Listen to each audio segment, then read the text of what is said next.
allons commencer sans tarder. Bonjour et bienvenue. Je me présente Nadia Villeneuve. Je suis responsable de l'éducation ouverte et des REL à l'Université Laval comme bibliothécaire et je suis aussi co-organisatrice avec ma collègue Marianne Dubé de ce mois de l'éducation ouverte. Eh bien, c'est avec un grand plaisir que je vous accueille pour la première activité de cette troisième semaine. Que vous savez probablement maintenant que c'est une programmation qui se veut collective et réunit des universités et organisations francophones autour d'un objectif commun qui est cultiver l'ouverture. Formidable thématique qu'on veut encourager évidemment. Et puis, ce thème nous invite à réfléchir à la manière dont nous créons, partageons et transformons les savoirs. Il met en lumière l'importance de pratiques pédagogiques qui dépassent les frontières institutionnelles, disciplinaires et vous le constaterez aussi géographiques avec les deux établissements d'aujourd'hui. L'éducation ouverte se veut d'abord un mouvement profondément humain, celui de tisser des liens, de reconnaître la diversité des parcours et de bâtir ensemble les communautés de pratique où chacun et chacune peut contribuer. Donc, aujourd'hui encore, nous avons l'occasion d'explorer des perspectives inspirantes, d'échanges sur des initiatives concrètes et de découvrir des projets porteurs qui enrichissent la grande conversation mondiale sur l'éducation ouverte. Alors, sans tarder, je laisse la parole à mes collègues et je partage dans le clavardage la programmation du mois de l'éducation ouverte, mais également l'enregistrement des présentations précédentes. Alors, bonne présentation à tous et merci d'être présents.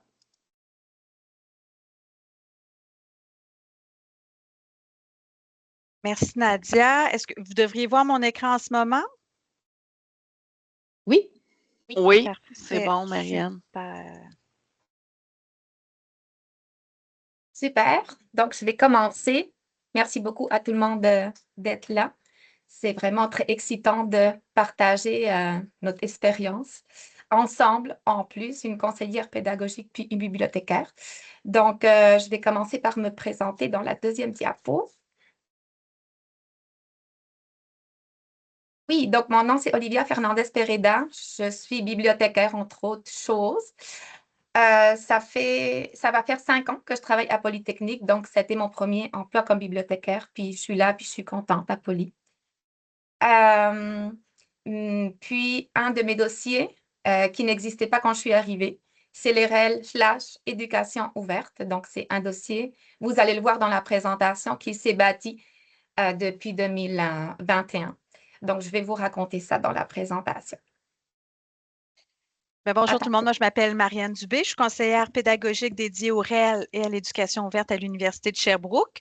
Depuis 2009, donc, j'ai coordonné la Fabrique REL, en fait, là, avant Nadia, donc de 2009 à 2023 pour lancer la Fabrique REL. Et puis, rendu à 2023, j'ai passé la main à quelqu'un d'autre parce que c'est bien, on partage les expertises. Puis surtout, j'avais envie, moi, de me concentrer davantage au sein de l'Université de Sherbrooke. Je trouvais que le contexte était favorable à ce qu'on développe davantage les REL d'éducation ouverte. Et d'ailleurs, je pense que ça a porté fruit, hein, d'où la communication d'aujourd'hui. J'ai mis le lien dans le clavardage si vous voulez aller chercher la présentation. N'hésitez surtout pas. Vous aurez accès à tous les URL. Olivia et moi, on a voulu partager le plus de ressources possible. Donc, aujourd'hui, 2 choses. Mais on veut partager un peu les stratégies, les retours d'expérience qu'on a vécus dans nos établissements respectifs. Puis en fait, un sous-point ou un sous-objectif, on veut stimuler ou inviter des gens aussi à embrasser le pas. C'est pas toujours évident, hein? C'est un sujet qui est niché, les REL, l'éducation ouverte, donc des retours d'expérience, des partages comme aujourd'hui. Ça peut être une porte d'entrée intéressante là, à venir s'inspirer. Et c'est vraiment humblement que Olivia et moi, on vient partager ce qu'on a fait parce que quand on se compare à d'autres établissements qui font des REL d'éducation verte depuis déjà 10, 15 ans, ouf, le chemin est encore long, mais il faut quand même souligner les réussites qu'on fait. Puis, évidemment, là, on ne peut pas passer sous le silence le fait qu'on avait envie de travailler ensemble. Olivia, je la voyais passer une fois de temps en temps dans les ateliers, les webinaires, puis je me disais, il se passe quelque chose à Polytechnique, mais on n'avait pas d'opportunité de collaborer. Puis en plus, et les bibliothécaires, je suis conseillère pédagogique, donc naturellement, dans nos fonctions respectives, c'est pas organique. Mais tout bonnement, on s'est contacté. Puis je disais, Olivia, on a parlé un peu, puis on s'est dit, créons l'opportunité, en fait, d'avoir cette collaboration-là, puis de se découvrir. Donc, pour nous, ça a été vraiment riche, en fait, là, de faire cet exercice-là. Puis encore ce matin, on a continué à apprendre des nouvelles choses.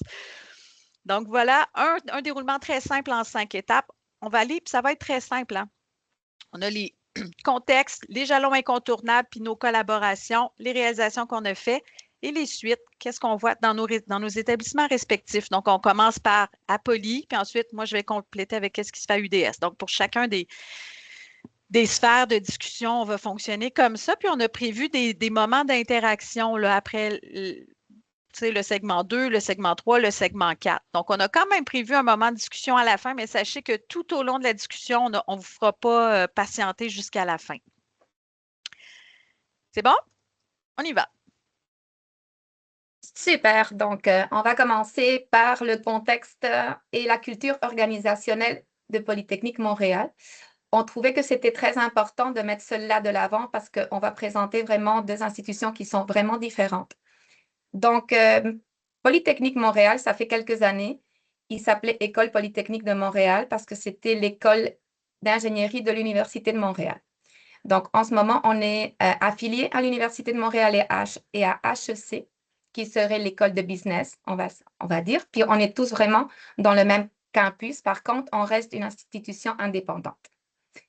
Puis, c'est important à souligner, on n'a que des programmes d'ingénierie. Je voulais aussi souligner que depuis mes 5 ans ici à Poly, je trouve que l'axe recherche est assez forte à Polytechnique, puis que les bibliothécaires, on est plus amenés à travailler dans cet axe-là, dans la recherche plutôt que l'éducation. Donc, on aide les chercheurs, on aide les étudiants qui font de la recherche, on leur fournit des présentations, on leur forme en recherche d'informations, on fait des revues de littérature, on fait de la bibliométrie, on fait beaucoup de choses pour la recherche et je trouve que moins de choses pour l'éducation. On est moins appelé à travailler à l'intérieur de la partie éducation de Poly. Après, dans mes 5 ans aussi à Poly, d'échanges avec les profs à l'intérieur du dossier des REL, j'ai pu constater qu'il y a un grand esprit de partage. Je n'étais pas certaine de ça. Donc, au long de ces années puis de mes échanges avec eux, j'ai vu que vraiment nos profs partagent ce qu'ils font.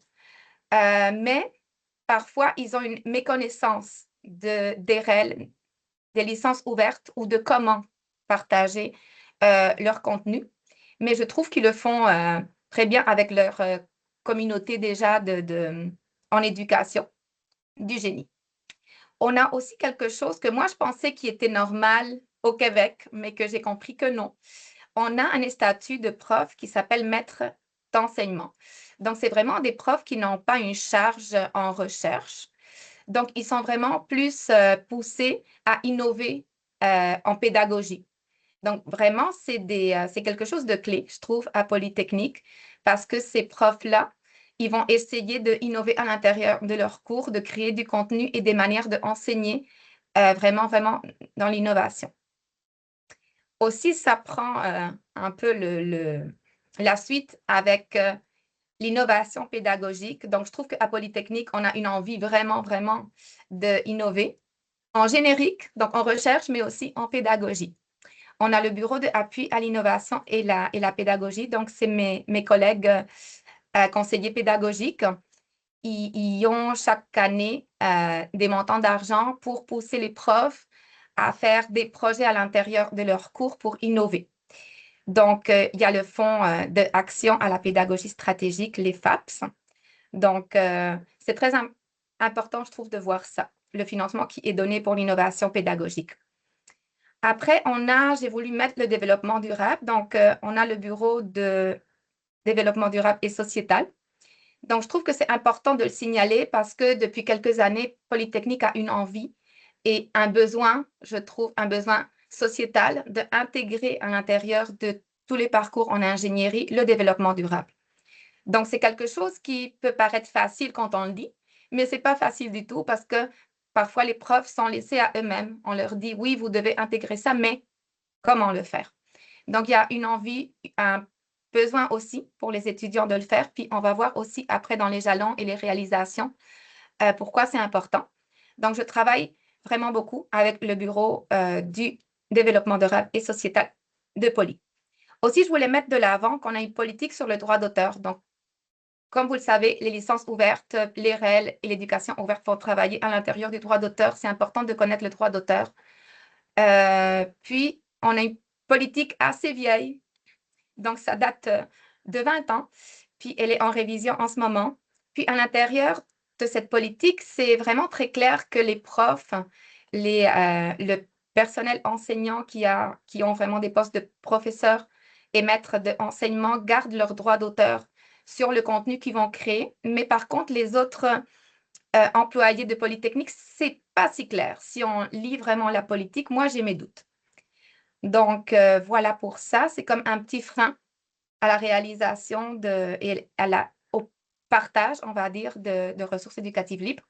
Puis aussi mettre de l'avant qu'on est en train de créer une politique sur la science ouverte.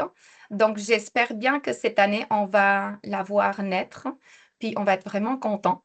Puis c'est la bibliothèque qui chapeaute ce projet, donc on est vraiment fiers de ça.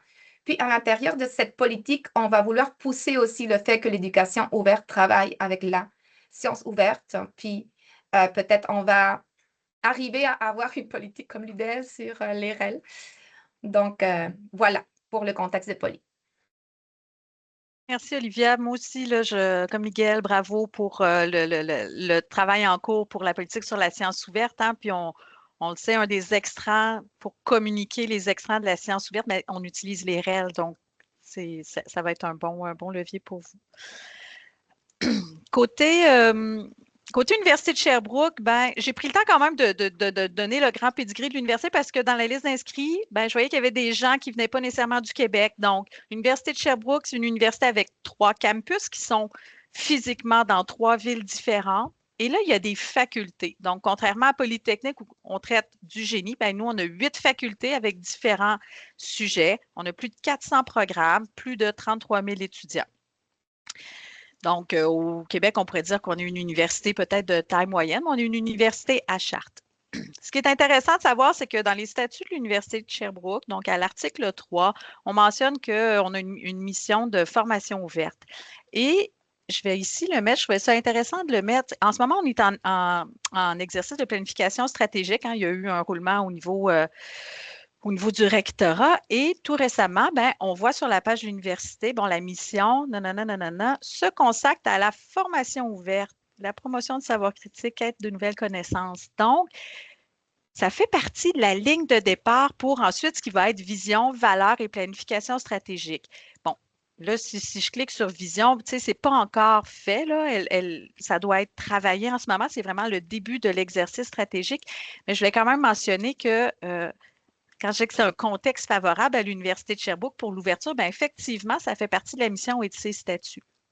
Au niveau du développement durable, c'est aussi un discours qu'on a développé, donc la valeur éco-responsable des ressources éducatives libres. Ça l'a trouvé, on a trouvé des alliés dans cette sphère-là, surtout qu'à l'Université de Sherbrooke, on a une certification STARS Platine depuis 2019.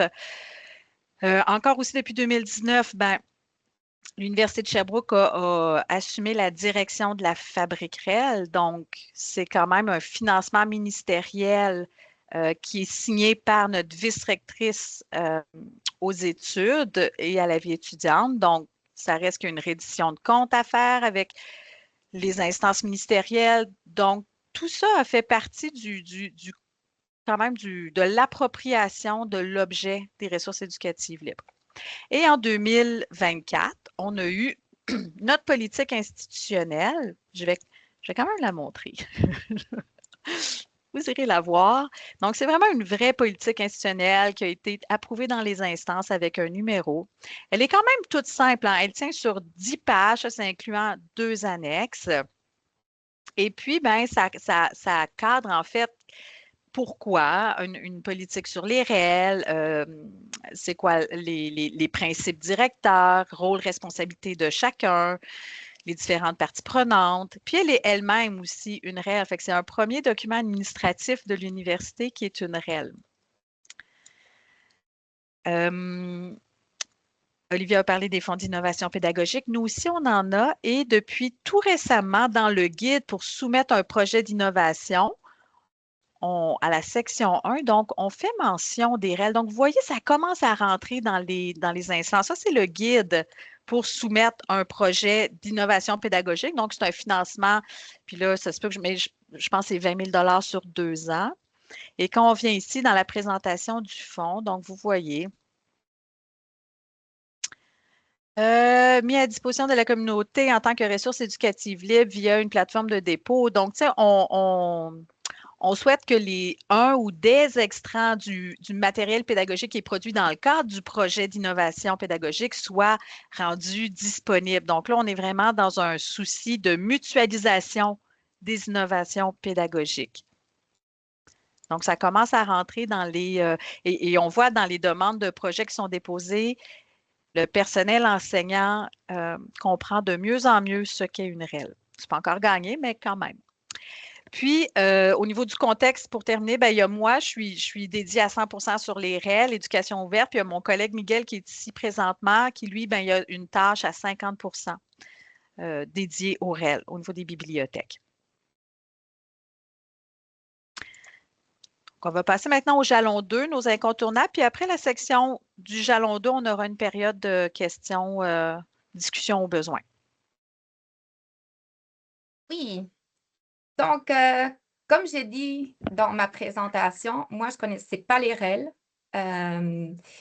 Puis, pendant mes études à l'EPSI, quand je faisais ma maîtrise en bibliothéconomie, il y a une prof qui nous a parlé du réseau des leaders REL. Il venait de se composer, puis il nous posait la question si ça serait intéressant pour nous d'être là.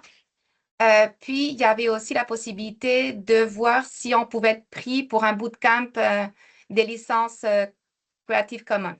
Puis, sincèrement, je ne connaissais rien sur les REL ni sur les Creative Commons, mais moi, je me dis toujours oui à tout. Donc, j'ai dit, ah oui, ça va être intéressant, je vais le faire. Puis, avant d'être à Polytechnique, j'étais déjà inscrite pour le bootcamp.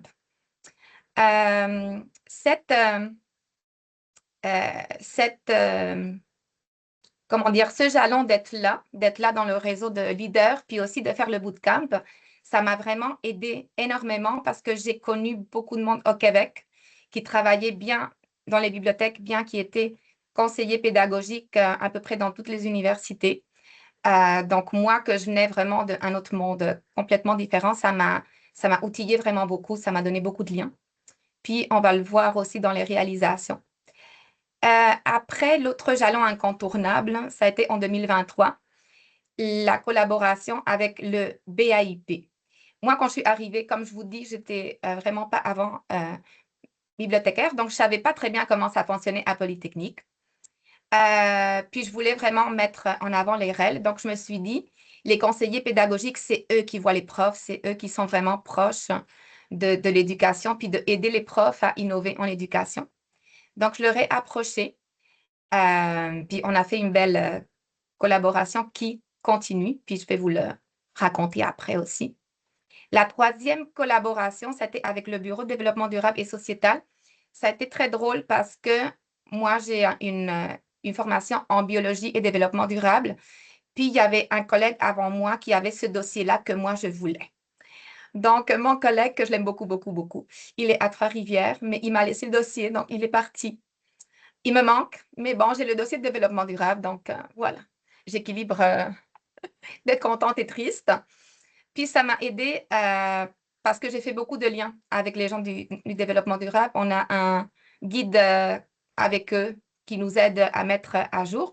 Donc, ça m'a aidé vraiment beaucoup de parler avec eux depuis 2024. Puis finalement, un autre jalon que je trouve vraiment incontournable, ça a été de parler beaucoup des REL, connaître autres projets, donc connaître les projets de nos profs. On va le voir aussi dans les réalisations, comment j'ai arrivé à faire ça. échanger avec tout le monde sur les réels, parler même quand c'est pas vraiment le sujet de la rencontre. Moi, je parle toujours des réels, puis mes collègues de la bibliothèque, ils sont « Oh my God! Il arrive la fille réelle. Là. » Ils veulent vraiment me donner un T-shirt avec les licences et tout ça. Donc, je suis arrivée vraiment là. Puis ça aide vraiment à trouver des pistes ensemble avec les profs, avec les étudiants, à se rassembler puis à essayer des choses. Parce que parfois, on a comme une vision très carrée de comment faire une réelle, qu'est-ce que c'est une réelle. Puis quand quand tu parles avec les gens, puis tu leur racontes ton histoire, eux, ils te racontent la sienne, puis tu arrives à faire d'autres choses. Donc, il y a pas vraiment une seule recette pour créer des rêves. Donc, on va le voir aussi dans le point 4, dans les réalisations.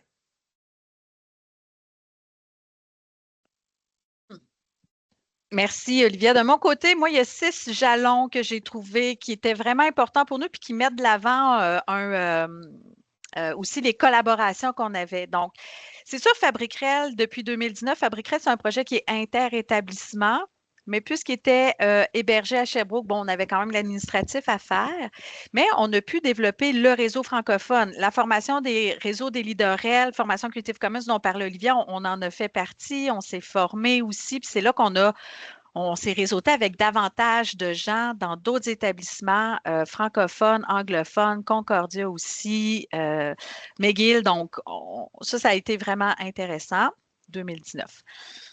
Un jalon incontournable, et ça, je ne sais pas si Sophie Saint-Cyr est dans la salle avec nous, qui est la bibliothécaire responsable de notre collection, de notre dépôt institutionnel. Sans notre collection réelle, on ne serait pas où est-ce qu'on en est aujourd'hui parce qu'une collection dans un dépôt normé nous permet de quantifier les retombées du partage d'une réelle. Et là, je vais vous la montrer. Ah, salut Sophie! Donc, on est ici, même je vais vous le mettre directement parce que j'adore notre collection réelle. On a simplement 57 ressources. Puis là, la semaine dernière, on en a déposé d'autres. Il y en a une qui est sur le point d'être déposée aussi. Donc, on va taper facilement 60 REL cette année. Mais on est à plus de 100 000 téléchargements de ces REL-là. Et ce n'est pas banal parce que en francophonie, il y a des sujets très poussés dont nous, on a une collection d'une quinzaine de manuels libres, de manuels ouverts sur la physique, mais physique quantique aussi.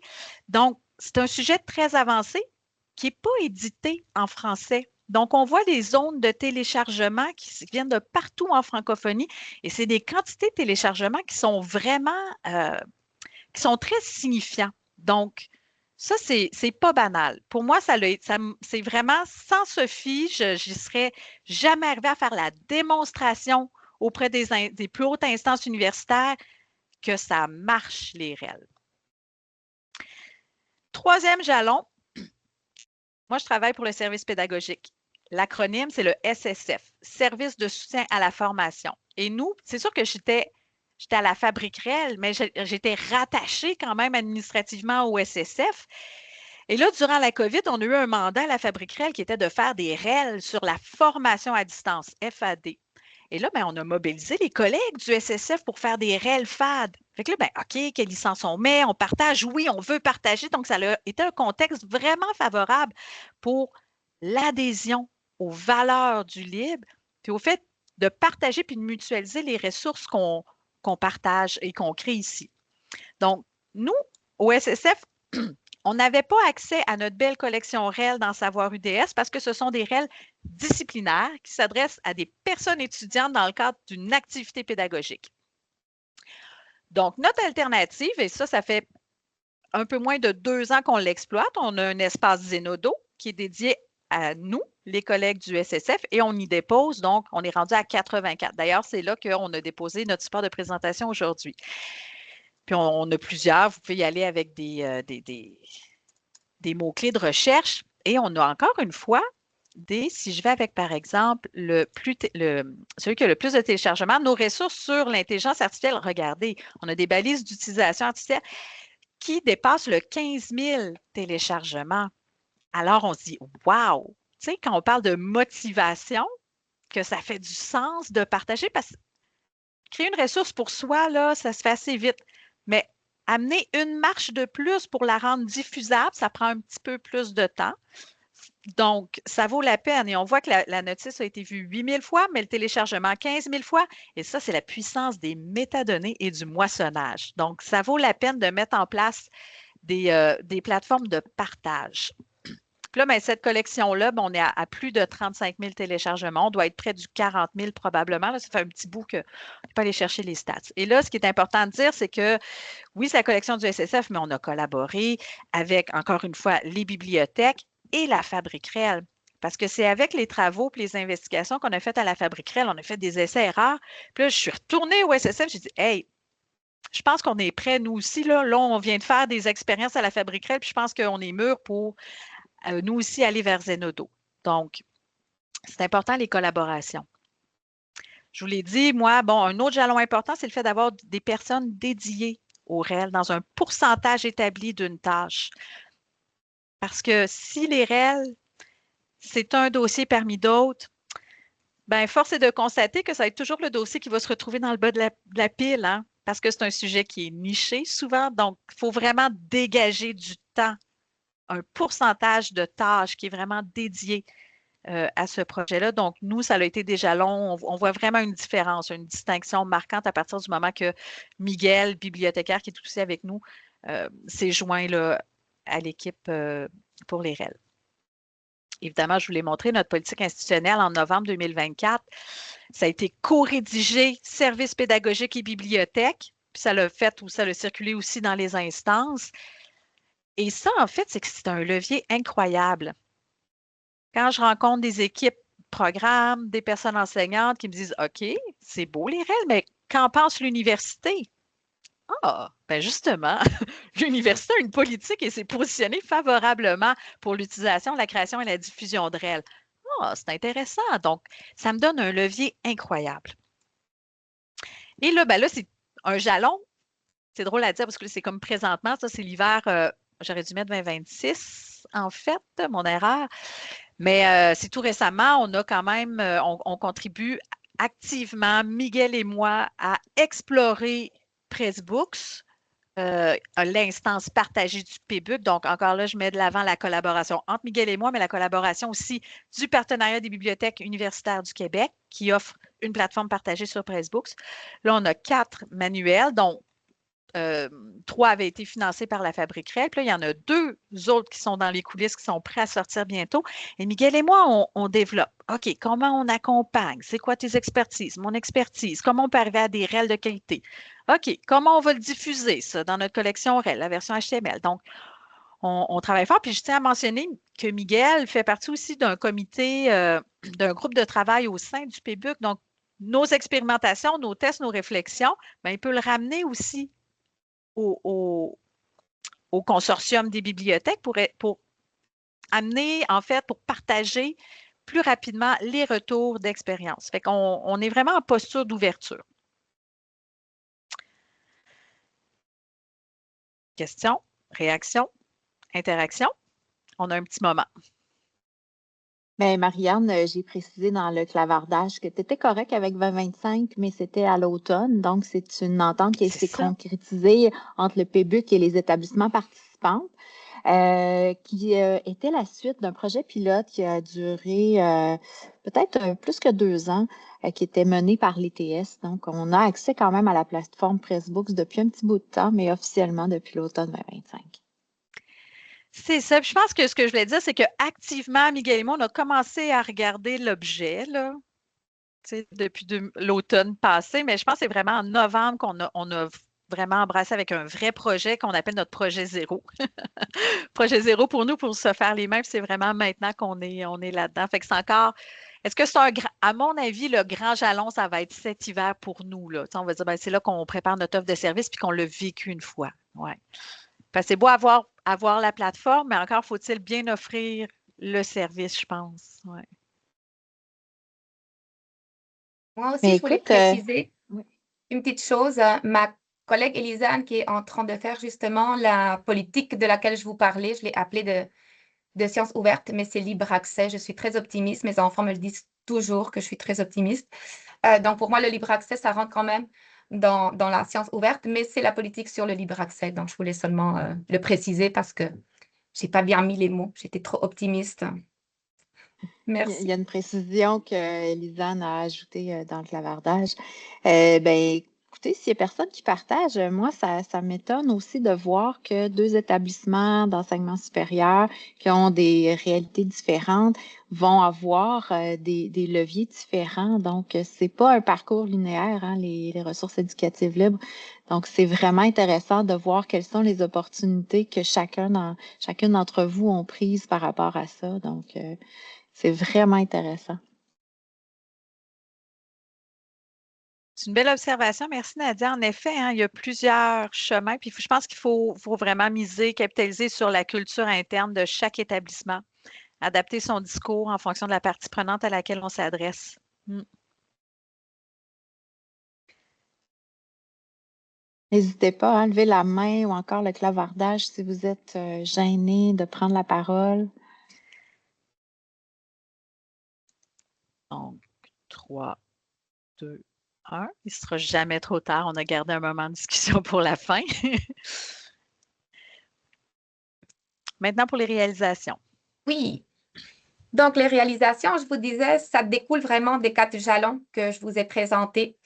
Donc, le premier jalon était le fait que j'avais participé ou que j'étais parmi les gens qui étaient dans le réseau des LeaderL. Puis, quand je suis arrivée à Polytechnique en AOU, ça va faire 5 ans en AOU, le bootcamp des Creative Commons n'était pas encore entamé. Je l'ai fait justement avec ma collègue Elisane, donc on l'a fait ensemble. Puis, à partir de là, j'ai eu beaucoup d'informations, j'ai compris les licences, j'ai compris mieux les règles. Puis, j'ai sorti de là vraiment avec avec un gros réseau à l'intérieur des universités québécoises. Ce qui m'a aidé énormément, c'est 4 années précédentes. Puis, j'ai pu créer aussi du matériel intéressant pour Polytechnique. L'Université de Montréal avait déjà son guide sur les règles. Il y avait d'autres universités qui avaient déjà ces guides, mais c'était des guides très génériques, très général. Puis à Polytechnique, on fait du génie. On ne fait pas d'autres choses, on fait vraiment du génie. Même si après le génie va se parler avec les autres sciences, bien sûr. Mais on est vraiment dans le génie. Donc, je me suis dit, avec tout ça que j'ai appris, je vais mettre ça vraiment dans un guide, mais je vais continuer d'apprendre pour les REL en génie. Est-ce qu'il y a d'autres universités qui le font? Bien sûr, je savais que le monde anglophone avait déjà des recensements de REL en génie. Donc, je me suis fait mon propre projet de recherche, puis j'ai fait un guide sur les REL, mais vraiment dans le monde du génie. Donc, vous aurez le lien. Puis aussi, j'ai fait un webinaire. Donc, quand on faisait le bootcamp, on avait aussi comme la prémisse de créer après du contenu, puis d'amener les autres aussi à se former dans les réels et dans les licences ouvertes Creative Commons. Donc, on s'est dit, ben, on va faire un webinaire. Donc, j'ai créé un webinaire tous les mai, les mois de mai, quand on finit, quand nos profs sont plus dégagés de leurs cours. On fait un webinaire, puis on a mis les liens sur YouTube. Le dernier webinaire, je l'ai coupé. Donc, pas moi, mes collègues. Ils l'ont coupé pour moi, puis ils sont sur YouTube. Donc, vous aurez le lien aussi. Puis, on les met à jour chaque année selon nos échanges avec nos collègues ou bien avec les profs. Ben, on va plus loin ou moins loin, on est plus précis dans le webinaire pour vraiment adapter ça à la réalité qu'on vit à Poly.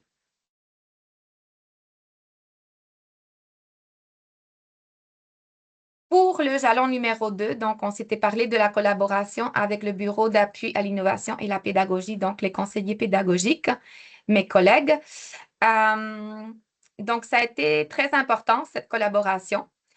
Quand je leur ai approché pour leur parler des REL, ils m'ont dit, mais oui, la fabrique REL est déjà passée ici. Il nous a fait une belle présentation. Les REL, c'est intéressant. Donc, ils étaient déjà vraiment convaincus sur la pertinence des REL. Je n'ai pas eu à convaincre personne, ni à raconter des histoires. Ils ont dit, oui, oui, c'est très intéressant.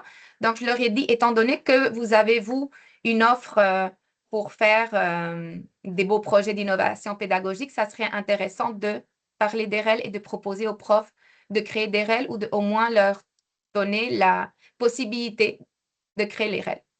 Donc, ils ont dit oui tout de suite. Puis, je vous ai mis là la petite phrase qu'ils ont mis dans le formulaire. Donc, à partir de 2024, tous les profs qui vont lire le formulaire puis qui vont déposer un projet pour les fonds FAPS vont lire ça. Donc, vont lire que les ressources éducatives libres, ça existe, que c'est quelque chose qui existe. Puis, je dis ça parce que je me suis rendu compte que les gens ne savent pas qu'est-ce que c'est des règles. Ou ça fait 3 ans, ils ne le savaient pas parce qu'on ne parlait pas de ça. Même si les gens partageaient du contenu, ils mettaient peut-être des licences ouvertes pour le code, tu parlais de REL, puis ils ne savaient pas qu'est-ce que c'était, les REL. Bon. Donc, c'est important de l'avoir dans les fonds FAPS. Je suis vraiment contente pour ça. Puis, en 2024 aussi, nos collègues du BIP nous ont dit, ben, ça serait intéressant que vous faites une petite vidéo, qu'on la mette sur YouTube pour présenter qu'est-ce que la bibliothèque peut faire pour aider les profs avec les licences ouvertes, puis avec la création de REL et la diffusion. Donc, ils nous ont aidés aussi à faire ça. Le lien est sur YouTube aussi. La vidéo est sur YouTube, puis vous aurez le lien également. Après 2024, donc les profs, ils ont eu le formulaire, ils ont commencé tranquillement, quelques-uns, à cocher la caisse REL. Puis le BIP nous a envoyé après ces formulaires où les profs avaient dit que ça serait intéressant pour eux de créer des REL, puis on a commencé à les contacter. Donc, on avait déjà quelque chose pour pouvoir contacter les profs. OK, vous avez eu du financement. Vous avez coché cette caisse, donc on va vous expliquer est-ce que vous voulez faire des REL, qu'est-ce que nous, on peut vous apporter pour le faire. Donc, on a commencé, puis je dirais, 2024, les planètes n'étaient pas assez alignées, puis on n'a pas eu trop de retours des profs. Mais 2025, je ne sais pas, Jupiter était vraiment intense, là. Puis on a eu beaucoup, beaucoup, beaucoup de réponses. Puis avec les échanges avec les profs, on a vu qu'ils avaient déjà créé avant des ressources ouvertes avec des licences ouvertes, puis qui partageaient ça, seulement qu'ils les partageaient dans GitHub ou dans des plateformes web qu'ils avaient eux-mêmes créées. Donc, c'était compliqué de retracer, de recenser tout ça. Mais avec ces échanges, on a commencé à comprendre c'est qui était vraiment réel. Puis, même s'ils ne comprenaient pas qu'est-ce que c'était une REL, ils les réalisaient déjà. Donc, réaliser cette petite ambivalence des gens qui vont déjà partager, ils vont déjà créer des REL, mais ils ne savent pas vraiment que c'est des REL, ça a été très important. Donc, ça veut dire qu'on devait parler plus de REL, puis partager ce que les autres faisaient. Donc, on a commencé à retracer les projets, puis à faire un petit Excel avec tous les projets pour pouvoir mettre ça de l'avant. Donc, quand je fais des expositions ou des présentations qui ont à voir avec l'éducation ouverte, je mets toujours ça de l'avant. Puis, on a parlé aussi avec le BIP pour promouvoir l'appel à projet de la Fabrique REL. Donc, je trouvais que c'était important de nous mettre ensemble pour faire ça, au lieu de chacun de son bout ou uniquement la bibliothèque. Donc, en 2024, on a eu un prof qui nous a contacté pour nous dire « Ah, ça existe, ça, j'ai vu passer ça. Il y a un prof qui m'a parlé de l'appel de Fabrique REL. » Donc, je me suis dit « Ah, c'est méconnu, les gens vraiment connaissent pas ça, donc il faut le promouvoir. » Voilà. Puis aussi, on a eu une participation à la journée de l'enseignement. Donc, nos collègues du BIP font chaque année la journée de l'enseignement. Ils organisent cette belle journée où, normalement, les profs sont là, les maîtres d'enseignement sont là. Donc, c'est une très belle journée pour parler aux enseignants de innovation pédagogique. Puis moi, je trouve que le REL, c'est quand même une innovation pédagogique. Donc, on était là à la journée de l'enseignement en mai passé. Puis j'espère être là aussi cette année. Je croise mes doigts. Merci, Olivia. On continue. Peut-être un Oui. peu plus rondement. Oui. Pour le troisième, bon, je vous disais que j'avais un lien avec le BIP. J'ai trouvé sur Internet que l'UDES avait créé comme une journée où il parlait de l'éducation ouverte et durable. Donc, je me suis dit, ah, voilà, REL, puis développement durable. Donc, j'ai commencé à parler avec eux. Ils ont trouvé ça très intéressant d'intégrer les REL. Eux, ils font des formations aux profs en octobre ou novembre de chaque année. Donc, je suis insérée avec eux pour la formation des profs, pour intégrer le développement durable à l'aide de REL. On a collaboré l'année passée pour la présentation à la journée de l'enseignement. Puis finalement, l'année passée, ils ont présenté son nouveau plan d'action en développement durable. Puis on leur a proposé de mettre le libre accès, oui, mais de mettre aussi les REL. Donc, on a proposé soutenir et promouvoir la création de ressources éducatives libres pour la communauté, puis aussi le rayonnement et la préservation de ces ressources. Puis finalement, ils nous mettent en contact avec des profs qui veulent mettre des contenus en ouvert, qui parlent de licence ouverte, ou des étudiants qui leur parlent aussi de cette envie de partage. Ils vont toujours nous mettre en contact avec nous. Donc, ça a été très intéressant, cette collaboration. Puis, quatrième, donc, comme je vous disais, faire connaître les projets, puis en parler, puis échanger. Donc, nous, ce qu'on a fait, c'est mettre de l'avant ce que nous, on faisait. On a vraiment des beaux guides. Donc, on a parlé avec la direction pour pouvoir mettre des licences ouvertes sur notre contenu. Donc, on a pu faire ça. Aussi, parler aux bonnes personnes. Je vous ai parlé qu'on avait les maîtres d'enseignement qui vont faire vraiment de l'innovation pédagogique. Donc, je trouve que ça, c'est les bonnes personnes. Mais toujours parler à tout le monde sur les REL. Donc, je trouve que ça a été très intéressant et important. Puis, arrêter d'essayer de convaincre. Donc, on a toujours comme cette petite envie de convaincre tout le monde de faire des REL. Puis, Marianne me disait, moi, j'ai arrêté, ça fait des années de convaincre. Donc, moi aussi, j'ai arrêté de convaincre. Je parle seulement de la beauté de créer des REL, puis de l'intérêt pour tout le monde de l'éducation ouverte. Voilà. Merci. Puis c'est vrai qu'ils sont beaux, les guides réels de Polytechnique. Moi, quand je vais communiquer à la faculté de génie, j'utilise toujours les réels de Polytechnique comme ressources en référence. C'est vraiment très beau guide.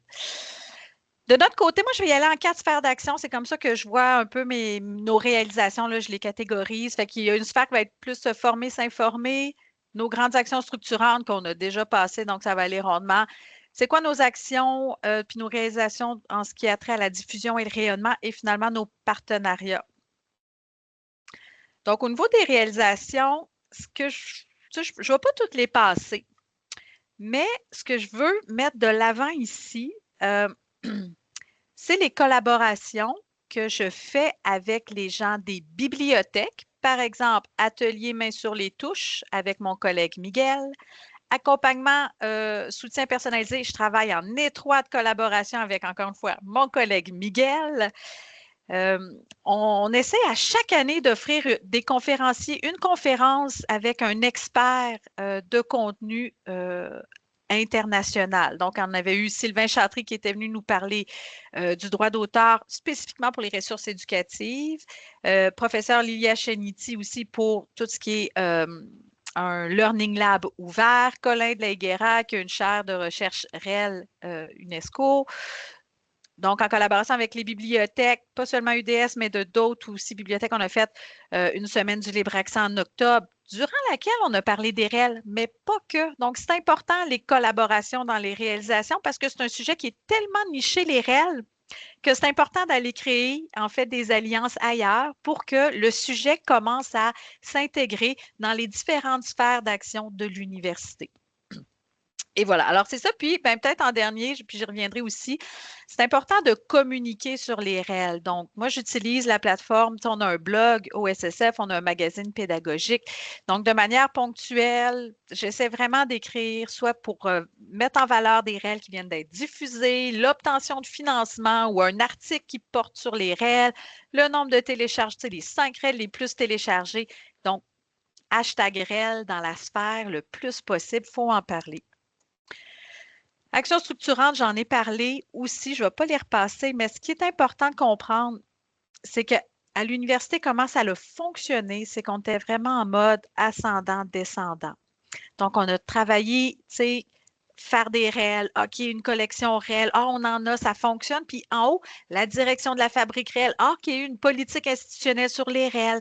Alors, on a vraiment des actions qui sont ascendantes, descendantes et qui se rejoignent. Et ça, c'est souvent ce qu'on regarde dans la littérature, c'est que c'est des conditions de succès et de pérennisation pour la suite. Diffusion, rayonnement, je vous ai parlé des collections, donc ça, c'est nécessaire. C'est nécessaire d'accompagner aussi jusqu'à la fin pour que les métadonnées soient les meilleures pour permettre une meilleure repérabilité avec un DOI. Là, on se questionne sur les ISBN. Lier tout ça avec le profil ORCID du professeur-chercheur. là, on parle leur langue parce qu'ils peuvent mettre ça dans leur dossier de professeur. Donc, c'est important pour eux, ça les fait rayonner. Si on peut organiser des fois un petit lancement ou une petite activité de diffusion, ça dure une demi-heure, on invite quelques personnes, on présente la REL produite.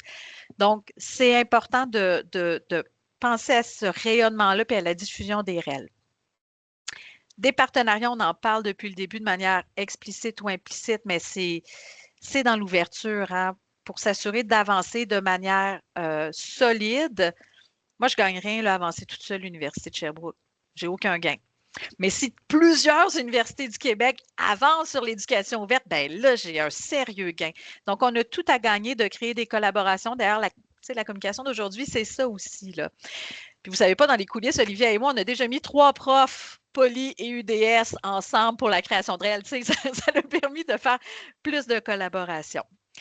Et d'ailleurs, peut-être mettre de l'avant le fait qu'on a une adresse unique, relucherbrook.ca. Puis derrière cette adresse-là, il y a Miguel et moi, bibliothécaire, conseiller pédagogique, donc une porte d'accès, mais interprofessionnelle, fait qu'on est dans les partenariats.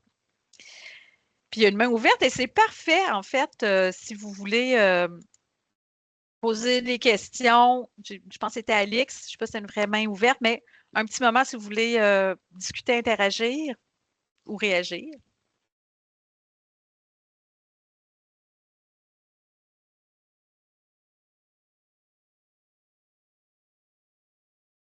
C'était pas une vraie main.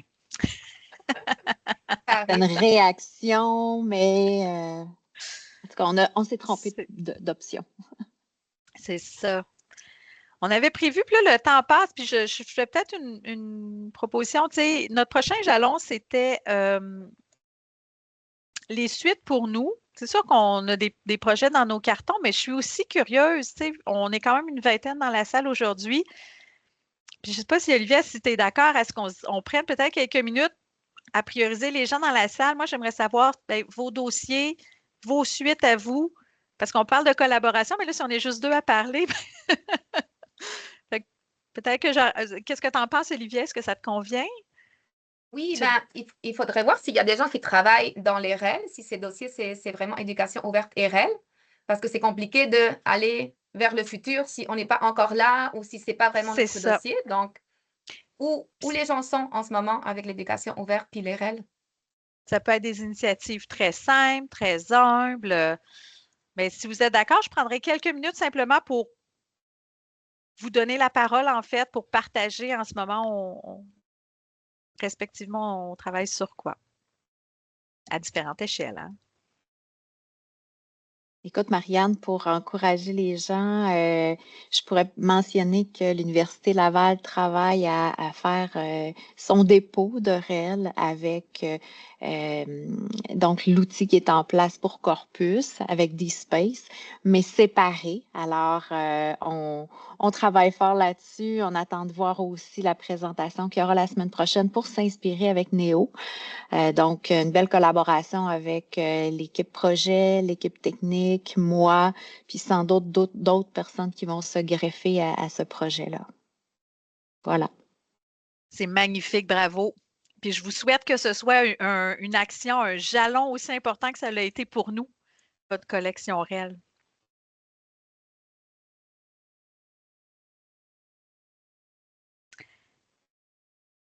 Est-ce qu'il y aurait d'autres gens? Je sais qu'il y a des gens d'Europe aussi dans la salle. Est-ce que pour vous, c'est un sujet d'intérêt seulement? Est-ce qu'il y a eu quelques initiatives qui ont été concrétisées?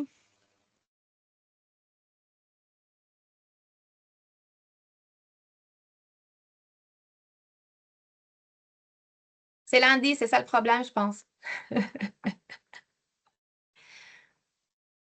On va continuer, puis à la fin, s'il y a des gens qui ont des projets qui voudraient nous partager, voilà, pas d'initiative pour l'instant à l'Université de Toulouse, plutôt un intérêt. Super. Magnifique. Merci. Puis, je sais pas, ça peut être aussi par clavardage, comme Christelle le fait. Et voilà. Oh, super.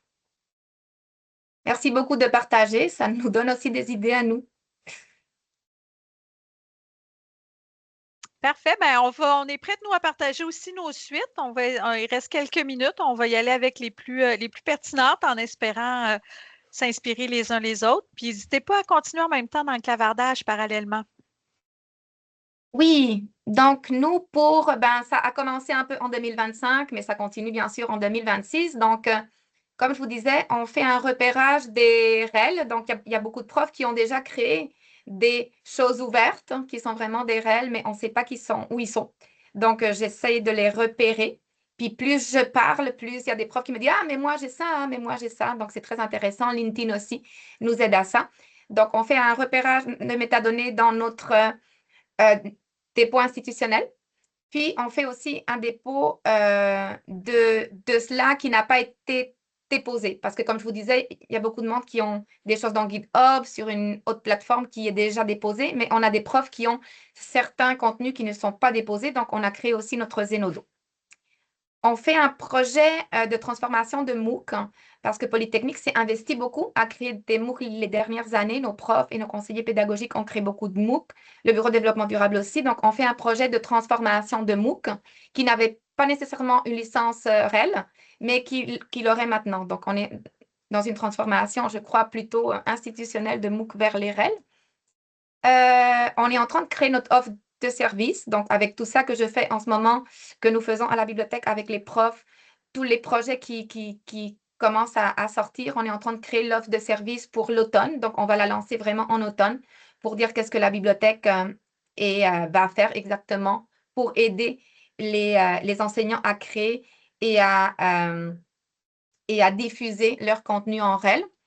Puis, on a eu 2 demandes de financement qui ont été envoyées pour la Fabrique REL. Je ne sais pas si on les a eues ou pas. Oh, j'espère que oui. Mais le fait d'avoir 2 enseignants qui ont vraiment envoyé ça, je trouve que c'est vraiment important. Donc, on verra. Il y a une autre slide. Donc, je voulais vous parler de 2 projets très intéressants pour la valorisation des savoirs étudiants. Donc, je travaille avec les profs, mais j'essaye de travailler aussi avec les étudiants pour leur dire, vous avez vos droits d'auteur sur ce que vous créez à l'université, donc pourquoi vous ne créez pas des REL et vous partagez ça. Donc, je vous ai partagé un article d'une étudiante. Donc, pour faire l'histoire très courte, j'ai connu qu'elle avait créé un guide très intéressant sur l'utilisation du numérique à niveau durable. Puis j'ai dit, ah, c'est vraiment intéressant, on pourrait l'utiliser à la bibliothèque, puis le Bureau de développement durable aussi. Donc, je l'ai contacté et je lui ai dit, voudrais-tu faire une REL? Elle m'a dit, oui, moi, je veux que mon guide ait de l'impact. Donc, oui, je suis vraiment contente. Puis, c'était une des personnes qui vont écrire dans le journal de Polytechnique. Donc, elle a écrit un beau article, vous irez le voir. Il y a mon nom là-dedans, mais je pense qu'il devrait avoir le nom de tous ceux et celles qui ont travaillé pour l'éducation ouverte. Donc, c'est vraiment un beau article, puis je suis vraiment touchée. Donc, le guide, vous aurez le lien aussi sur le guide que l'étudiante a fait. Puis là, je suis en train d'intégrer une petite vidéo dans certains cours de 7 minutes. Vous aurez aussi le lien vers YouTube. Je vais vous le donner. Puis le PDF avec le contenu, si vous voulez l'utiliser. C'est une REL également pour que les étudiants sachent qu'ils ont les droits d'auteur sur ce qu'ils vont créer, puis qu'ils ont la possibilité aussi de co-créer avec leurs profs, puis de partager ce qu'ils font à l'intérieur de les projets de leurs cours à l'université. Puis finalement, on a un projet de valorisation de savoir étudiant en recherche. Donc, il y a des étudiantes qui ont créé Génie des œuvres, puis on verra ça bientôt. Je vais vous le partager aussi sur Zenodo. Donc, vous aurez plus de détails sur ce projet. Merci. Rapidement, moi, je reviens avec mes 4 sphères d'action, puis je vais juste cibler une action par sphère. En fait, au niveau de s'informer et se former, il y a je fais différentes actions, des communications, des formations, mais je vous invite à vous inscrire. Je l'ai mis aussi dans le clavardage le 18 mars. Donc, c'est un enseignant qui a créé une REL. Puis, suite à ça, on a fait un sondage d'appréciation étudiante au niveau de la REL. On parlait d'innovation pédagogique. C'est beau créer des ressources, il faut qu'il y ait une valeur pédagogique, puis il faut s'assurer aussi que ce soit cohérent avec les stratégies d'études, puis les différents usages que les étudiants peuvent en faire. Donc, je vous invite à vous inscrire. C'est quand même intéressant. Au niveau des actions structurantes, ce que je souhaite mentionner, c'est qu'en ce moment, pour les suites, l'équipe de l'environnement numérique d'apprentissage, donc l'équipe Moodle de l'Université de Sherbrooke qui est rattachée au SSF, donc se penche sur le déploiement de Moodle ouvert. La première rencontre de travail a été lancée début du mois de mars et on devrait être dans les premiers pas pour l'automne prochain. Donc, ça, c'est vraiment intéressant parce qu'on va venir avec un écosystème assez solide. Donc, on va avoir Pressbooks, Moodle ouvert, on va avoir notre collection réelle, un fonds d'innovation pédagogique, un bibliothécaire conseiller pédagogique dédié au réel. Donc là, on commence à être assez solide, là. Ça devient intéressant. Diffusion, rayonnement, surveillé au mois d'avril prochain. Il y aura un numéro thématique sur les REL et l'éducation ouverte de la revue Médiation et médiatisation. C'est un numéro que j'ai coordonné avec d'autres professeurs et collègues et ça permet de faire émerger des réflexions, des recherches. Il y a des articles scientifiques, des retours d'expérience, tout ça. Donc, à surveiller au niveau du rayonnement puis de la diffusion. Partenariat, collaboration, on maintient puis on continue de déployer des nouvelles collaborations aussi pour la suite. C'est central, les partenariats. Je vous invite vraiment à toujours réfléchir à vos partenariats et à vos collaborations dans tout ce qui est éducation ouverte parce que c'est d'ailleurs un objectif du développement durable, travailler en partenariat. Donc voilà. Dans le clavardage, je vais arrêter mon partage. Il y a eu de la discussion qui s'est faite au niveau du dépôt savoir à l'Université Laval. Je me demande s'il n'y a pas d'autres. Vous avez encore quelques minutes. Questions, réactions. Nous partager, vous en êtes où, vos initiatives? Merci aux personnes qui doivent nous quitter de votre présence ce matin. N'hésitez pas à partager dans le clavardage ou à prendre le micro. Moi, je peux peut-être rajouter, Marianne, que c'est toujours intéressant de voir à quel point à l'Université de Sherbrooke, du moins, il y a une importance qui est mise à la collaboration entre les personnes conseillères pédagogiques et les personnes bibliothécaires, parce que c'est vraiment un partenariat qui est gagnant dans la création de REL. Puis on le sait, à la Fabrique, on parle de binôme. Donc, c'est des expertises complémentaires qui sont essentielles. Je crois aussi qu'Olivia, hein, c'est aussi, tu l'as mentionné un peu plus tôt, là, c'était un élément important. Là. Oui. C'est pas évident, c'est pas c'est pas, non, pas si on parle pas le que ça, même langage. Mais non, puis Miguel, ça fait 1 an et demi là, qu'on est ensemble, mais encore des fois, je suis comme ah oui! Ben, je peux comprendre que dans le cadre de tes fonctions, tu le conçoives différemment. Donc, tu sais, on est en constante appropriation mutuelle de nos compétences professionnelles puis nos visions aussi de la vie, là. Fait que, tu sais, c'est pas évident, là. Tu sais, Miguel, je le challenge. Et Miguel me challenge aussi. Fait que ça prend beaucoup d'ouverture pour cette collaboration-là. Puis, tu sais, c'est mon meilleur partenaire, en fait, là.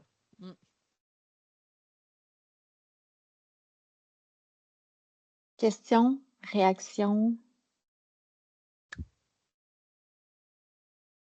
J'en profite pour partager de nouveau la programmation du mois de l'éducation ouverte, des fois pour ceux qui n'auraient pas vu au début. Et puis, si vous voulez revoir la présentation d'aujourd'hui, elle va être disponible sous peu dans la playlist de YouTube. Miguel, tu avais levé la main. Alors, prends le micro, vas-y. Oui, bien, c'était juste quand même, c'est pour informer, c'est comme de travailler avec Marianne, c'est là que c'est vraiment complémentaire, et puis vraiment, je trouve ça vraiment intéressant parce que oui, en tant que tel, c'est comme c'est des fois, là, puis il y a aussi des aspects comme moi, comme bibliothécaire, puis Marianne, c'est comme conseillère pédagogique. C'est qu'on a vraiment des fois, là, euh, autrement dit, là, c'est qu'on a vraiment des optiques différentes, mais par contre, ce que je trouve ça bien, c'est qu'on est complémentaires. Puis c'est que les deux, même si des fois on a des visions peut-être divergentes, des fois, c'est là comme on avance. Donc ça, pour moi, là, c'est là que je trouve ça vraiment super. Merci, Miguel.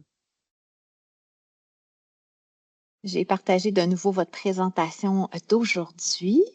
On vous mentionne bravo, Olivia, Marianne, pour cette présentation. Et écoutez, c'est ce qui fait la clôture de cette présentation, je crois bien. Donc, on a différents remerciements dans le clavardage. Bien, merci à tous d'avoir été présents ce matin. Et puis, Marianne, puis Olivia, continuez votre belle collaboration, c'est fantastique. Oui, c'est sûr. Merci tout le monde. Au plaisir Merci de vous beaucoup. croiser dans d'autres événements du mois de l'éducation ouverte. Au revoir. Au revoir.